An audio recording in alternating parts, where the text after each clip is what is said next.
guys, and welcome back to another video. My name is Shatera Latrice, and so today's video will be me talking about my 5 de-stressing tips. Now, I do have anxiety, and I also experience high level of stressors because I really be trying to do too much in life, and that's just what it is. But when you have goals, you know, a lot of times life can take its toll. So I have just came up with these 5 tips to help lower your stress levels. And also, as a special treat, I will have 5 more tips on my blog that will help you further. So go ahead and check out my website. It's ShateraLatrice.com. All the information will be in the description box down below, so don't forget to check it out.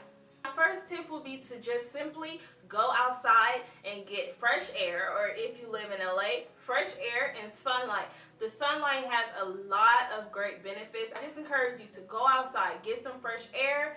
The second tip will be intertwined with that one. Is because I will say go outside and walk or work out. A lot of times we have so much built up anger, pent up anger, frustration, and a lot of times just simply going for a run, going for a walk can alleviate all of the stress in our minds and help release the endorphins to help us just be more serene with life, like just having more peace. My next tip will be just to simply enjoy a hobby. What do you enjoy doing most? A lot of times we don't really take the time to focus on the things that we really enjoy out of life. Like, we're so consumed with meeting deadlines, getting stuff done, that we don't take the time to just simply enjoy what it is. Like, I love to scrapbook. I love to do anything creative. I love simply making jewelry or anything like that. Just taking the time to do all things that take your mind off of the goals that you have in mind just for a little while, to recharge yourself. So I just encourage you just to indulge yourself in your hobby for a little while and just reap all the benefits of being creative. The next thing that I want to talk to you is about focusing on what you can control. A lot of times we feel like we aren't going to achieve our goals, but in reality we have things right in front of us that we can take care of. Like, I'm such a person that I look at the final product and I can see the end, but I'm not good with the process. That's what they call the process. I'm not good with it. I just want to go from here to successful, but I'm not necessarily always patient with the process. So a lot of times I have to stop and be like, Shatera, okay, this is the end goal, but what exactly do you need to do to get to that end? Like, and if you're honest, you might not want to endure the process either. Just take the time and let God lead, and you'll see how much easier the journey will be. A lot of times I feel like I'm always trying to get ahead of God, and I'm like, okay, God, like, this is my plan, help me get there, and I'm trying to do things my way, and I keep running into the walls because I'm not allowing God to lead my life.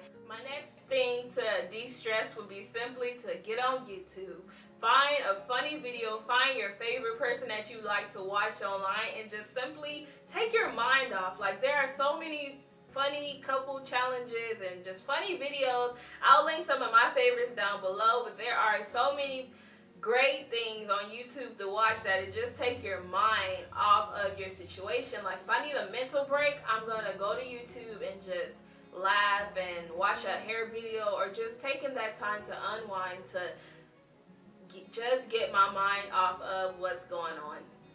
And my last tip would be just to simply get off social media. Like, sometimes social media over consumes our lives more than it actually should. In all honesty, like, we're always connected, aimlessly scrolling for nothing. Just take at least an hour a day to read your Bible, meditate on the things of God, so that God can pour back into you. We're always trying to do for others, we're trying to accomplish this and that, but how are you going to be a resource to somebody when you're not connected to the source? You have to be connected to God to help other people, and you can't be overdraining yourself or overextending yourself and not allowing God to pour back into you. So I have to realize that I have to take the time for myself and also take care of myself, feeding myself right, drinking my water, making sure that I'm working out, taking care of the house, like, you know, making sure that I have, you know, a little distractions here and there so that I don't overcompensate my life just to be a giver. Like when you're a giver, sometimes you have to stop and think, okay, now I have to pour back into myself. And don't forget to check out my blog. I will leave all the links down below for 5 more tips that will help you de-stress and lessen your stress level, because you can achieve your goals. You can do all things through Christ that strengthens you, but you have to be connected to be strengthened. So I encourage you to check out my other content. I'll try to link some of these things right here. Don't forget that a new blog comes out every Tuesday, so I encourage you to go head over to ShaterraLatrice.com, and I'll see you guys in my next video. Bye. Every part of me is a vision of a portrait of Mona Lisa.